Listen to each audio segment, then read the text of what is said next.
के गर्नु भन्दाखेरि पज गर्नुस् हैन 2 मिनेट टाइम लिनुस् अनि त्यसपछि मात्रै यो भिडियो हेर्नुस् है। जस्तै अब फर्स्ट अफ अल के गर्नु केको त इन्टरनेटको बारेमा छ। मिनिङ हेर्नुस् एक्सचेन्ज भने के हो, के कुरा आदान प्रदान गर्नु, के कुरा एक्सचेन्ज गर्नु भने जस्तो भयो। इन्फ्लक्स भनेको के हो भन्दाखेरि केही कुराहरू चाहिँ तपाईको जस्तै लार्ज नम्बर अफ पिपुल अथवा थिङ्स हैन, केहीको नम्बर पिपुल अथवा केही कुराहरू चाहिँ एकैचोटि अराइभ हुने के एकैचोटि आउनु, द्याट मिन्स सिनोनियम भने चाहिँ जस्तै इन्फ्लो हुनु हैन, जस्तै अपोजिट भने आउटफ्लो हुनु जस्तै भयो हैन। इक्जाम्पलको लागि एन इन्फ्लक्स अफ इमिग्रेन्ट्स अथवा वर्कर्स भिजिटर्स हैन, an influx of investment money भने जस्तो हैन, इन्भेस्टमेन्ट अथवा मनी जस्तो इन्फ्लक्स भनेको। अनि अल्टर्ड भनेको केही कुरा चेन्ज गर्नु हैन, अथवा केही कुरा फरक गर्नु पनि आउँछ। अनि स्टेबिलिटी भनेको चाहिँ केही कुरा स्टेबल हुनु हो।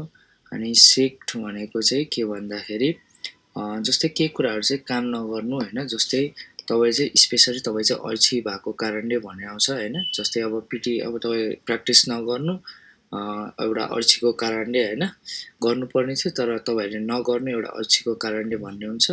अनि डोमिनेन्स भन्ने है एकदम रिपिटेड वर्डहरू हुन्छ है यो है, डोमिनेन्स भन्ने। जस्तै डोमिनेन्स भने के भन्दाखेरि तपाईँको केही कुरा चाहिँ जस्तै पावर अथवा इन्फ्लुएन्स हुनु केही कुरामा हैन, प्रभुत्व भन्छ। जस्तै केही कुरामा चाहिँ सुपेरियोरिटी हुने के केही कुरामा त्यसमा चाहिँ बढी हुनु हैन। अनि पर्मिसन भनेको चाहिँ त्यो तपाईँलाई केही कुरा पर्मिसन दिनु भन्ने हुन्छ नि, जस्तै अनुमति दिनु हैन। अनि ट्रिटमेन्ट भनेको त तपाईँको केही कुराको अब ट्रिटमेन्ट गर्नु भन्छ नि, बिरामीहरू भयो भने केही कुरा ट्रिटमेन्ट गर्नु भन्ने हुन्छ। अब पहिला मिनिङ आउनुस् हैन, मिनिङको लागि चाहिँ म नेक्स्ट स्लाइड अथवा नेक्स्ट भिडियोमा त्यो सबै कुराहरू लेख्दै आउँछु। अब एक्सप्लेन गरौँ है। The internet has become humanity's most powerful tool हैन। इन्टरनेट चाहिँ अहिले ह्युम्यानिटिजको चाहिँ एउटा पावरफुल टुल छ are for information and dash and communication भनेपछिको अब सबै यसरी गर्नु पर्यो। यो राख्दा हुन्छ कि यो राख्दा हुन्छ कि, अथवा कुनै तपाईँलाई कोलोकेसन थाहा छ भने त ट्याक्कै भइगयो। जस्तै अब कोलोकेसन हो नि त हैन, जस्तै अब कोलोकेसनको लागि एक्सचेन्ज इन्फर्मेसन एन्ड कम्युनिकेसन भन्ने यो त सुनिरहेको, त्यही कारण 1 नम्बर एन्सर के भयो, एक्सचेन्ज इन्फर्मेसन एन्ड कम्युनिकेसन भयो। हाउएभर हैन, दिस हैन, दिस इन्डिकेट के इन्डिकेट गरिरहेको भन्दाखेरि इन्टरनेट है। and that has its drawbacks हैन। जस्तै इन्टरनेट चाहिँ मोर पावरफुल छ भन्ने पनि यहाँ छ नि हैन। पावरफुल हेर्नुस् त, पावरफुल भनेको वर्ड कुनसँग म्याच हुन्छ त भन्दाखेरि तपाईको डोमिनेन्स, किन भन्दाखेरि सुपेरियोरिटी र पावरफुल भनेको एउटै कुरा हो, सिमिलर जस्तै हो।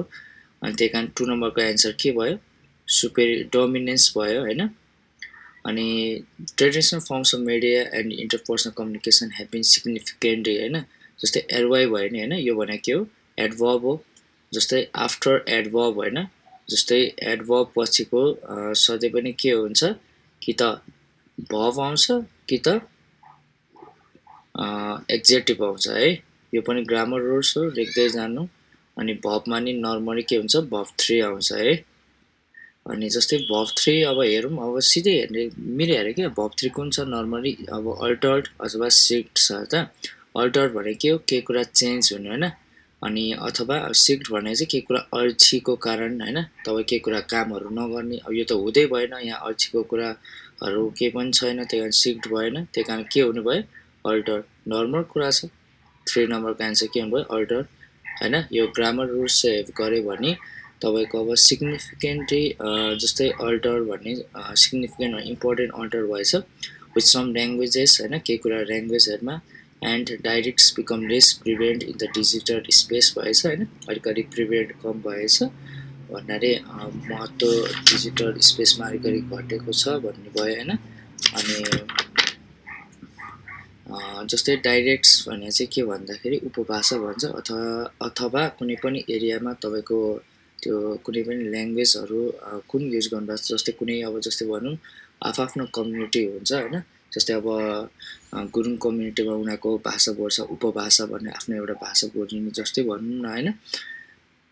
अनि दिस डिजिटल रिभोल्युसन होइन रिभोल्युसन भएछ स्पियर हेडेड होइन स्पियर हेडेड भएछ अरे भनेको by the rise of social media and online platforms होइन स्पियर हेडेड भने चाहिँ के हो त स्पियर हेडेड भने चाहिँ तपाईँको केही कुरा एट्याक हुनु के होइन केही कुरा एट्याक हुनु के कसैले अथवा कसैमाथि होइन समबडी अथवा समथिङ होइन एट्याक गर्नु कसैले अथवा एट्याक हुनु केहीमा होइन एट्याक कसले गरेछ त by the rise of social media and online platform होइन एट्याक गरेको छ has resulted in an constant dash of information होइन नर्मली अब हेरौँ होइन पर्मिसन अफ इन्फर्मेसन होइन यो अलिकति मिल्दैन है पर्मिसन के को अनुमति भन्ने कुरा छ पर्मिसन अफ इन्फर्मेसन अलिक मिल्दैन होइन सेन्स मिल्दैन होइन जस्तै इन्फ्लक्स चाहिँ मिल्छ है इन्फ्लक्स भने चाहिँ किन भन्दाखेरि इन्फ्लक्स भनेको चाहिँ के हो तपाईँको जस्तै केही कुराहरू चाहिँ एकैचोटि आउनु होइन